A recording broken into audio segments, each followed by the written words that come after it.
The students, this is online virtual academic session. This has been continuing since last year March.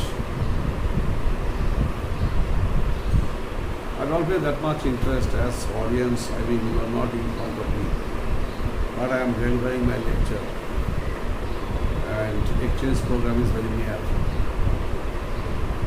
In that case, being a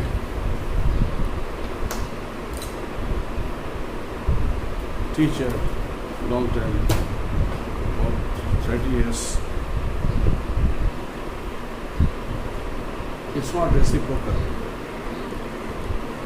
In the teaching profession, the reciprocity is not enough. I'm just merely delivering and you are listening. Even then,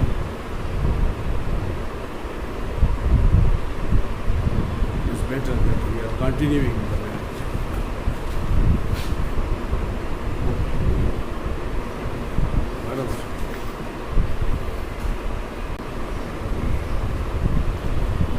So, it's not mandatory for the export business, both export and import business, marine insurance. Because by road or by even railway or road or by air, such a huge quantity, say for the 5 lakhs metric ton items or commodities, 10 lakhs metric ton, even some giant ocean going mother vessels are there, they can easily carry a huge quantities, for more than 10 lakhs metric ton. Even there is maybe 20 lakhs metric ton. Giant is just almost like a city. This type of big ships, voyages, continent to continent. Say it will start from Singapore and it can reach Southampton or New York port city, like this way. So, as this giant ship is carrying billion dollars goods and commodities from one country to another, not only one country but continent to continent, in that case there is a portion of safety measures, security measures. It can be burnt, it can be done, or the goods or items can be damaged. To recover the value, they should have the insurance backup. So, if the goods and even the ship itself is insured, then all kinds of damages or losses can be recovered.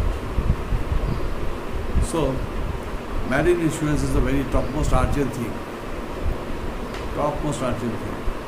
for international trade. And marine insurance business, in terms of this, in the year 1938, there was the Insurance Act, Section 2, Subsection 13. Marine insurance business is the business of effecting contracts of insurance upon vessels or any descriptions, including cargoes, freight, and other interests. At the same time, Halsbury says in this point, that is, a contract of marine insurance is a contract whereby the insurer undertakes to indemnify the assured in manner and to the extent thereby agreed against marine losses. That is to say, the losses incident to marine adventure. British Insurance Act 1906. Assured in manner and to the extent thereby agreed against marine losses, that is to say, the losses inside to marine adventure. So this is a very loss covering initiative. But the insurance companies, they do this business, this heavy risky business. Why? Because they offer policy for the 1,000 exporters or importers. In that point, very statistically they determine what is the loss rate. So it's percentage not more than 0.5%. So the premium it collects from the different exporters or importers, that is very much positive, and a huge amount of money they gather as premium. And the company is highly benefiting. And the statistical report of the past report, sometimes this has been seen joining of some ocean-going vessels, but that is very rare, not more than 0.05%. So there's a total gain from the side of the insurance companies. And some characteristics, some essential features are there of marine insurance. I'm just mentioning the points. There is the features of normal contract. This is very, as per a printed form, there will be a very normal contract. Here the quantity, I'm a beneficiary, port to port, detailed description of the goods of the products, it's all about. And then insurable interest.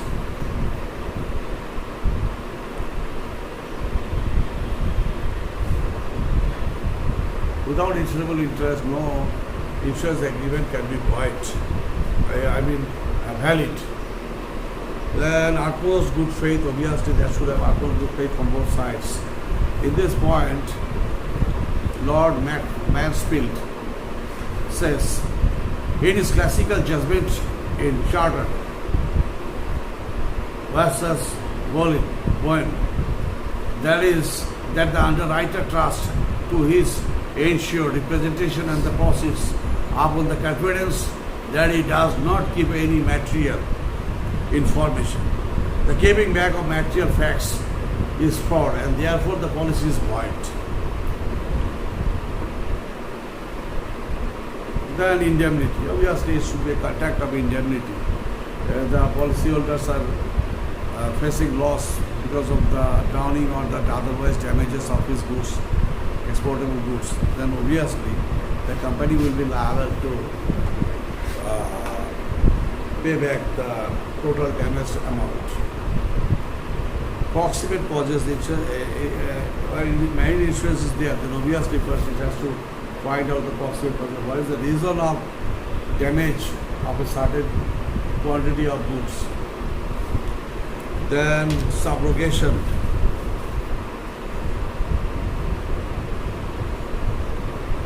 As it indicates the changes of ownership from one person to another person, from one company to another company.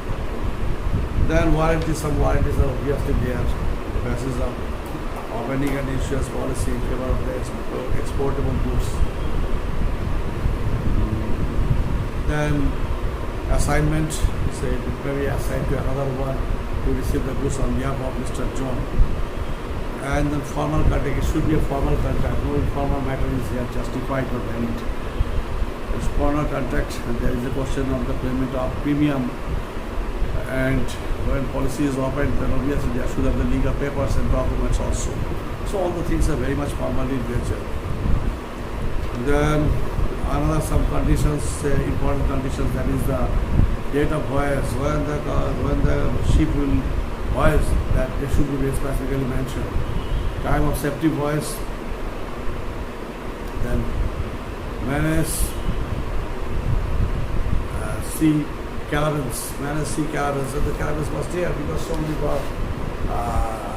dockers or other gunmen can attack this ship.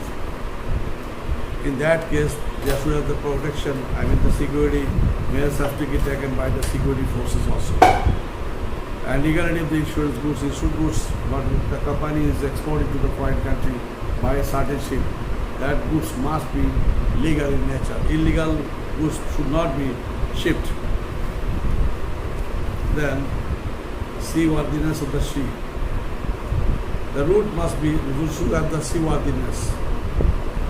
If the huge turbulence or otherwise problems are there, or unformed rock in the sea, that will be disastrous for the side of the sea. The legality of the venture, that there should be permission to voyage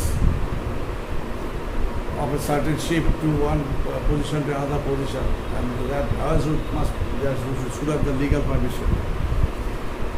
Now we have to think about the significance or the importance of banshee insurance. In my discussion is already almost clear.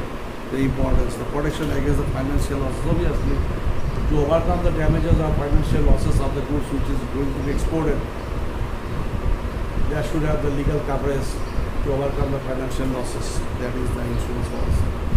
And for that purpose, the exporters are also paying certain percentages of premium to the company. Expansion of the foreign trade done.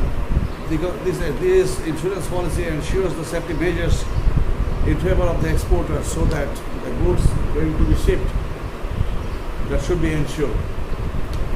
And increase in investment facilities.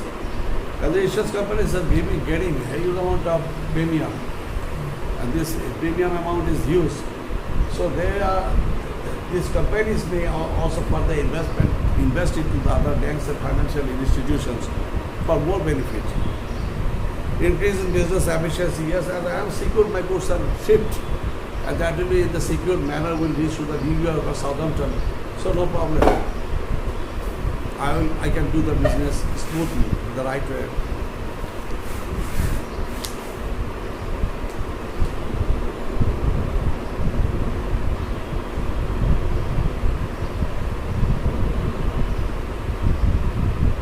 There's also been clear increase of invisible exports. The increase of employment facilities. Obviously, this insurance company also creating, appointing so many managers, junior level manager, sales representative, marketing representative, multiple people are engaged here. At the same time, the shipping companies carrying these goods, all the shipping companies are accelerated. Their working force are also appointed. Like that way, that worldwide connectivity bank, insurance, leasing company, warehouse, multi-varied persons, peoples, organizations are accumulated and gathering together, developing a unified house. So, use employment chances.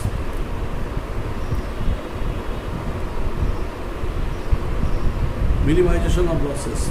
Prevention is better than cure. So, when goods are exported and insurance policies operate, the responsibility takes, the insurance company is bearing the responsibility of any kind of damages or loss.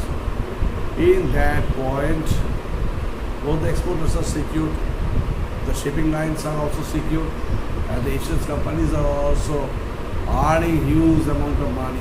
That is the plus point benefit of the side insurance companies are there, and that will be further invested. So this is gone, and I am just mentioning 4 points without repeat discussion. There is I like to mention one thing. There is the one trade, 90% is at least done by the marine. The speed of foreign trade is to make it speedy foreign trade. Shipping lines are the topmost asset.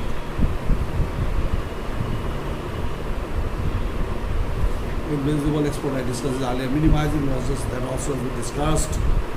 And also international trade, and without marine, without shipping, without insurance, marine insurance, international trade would become helpless.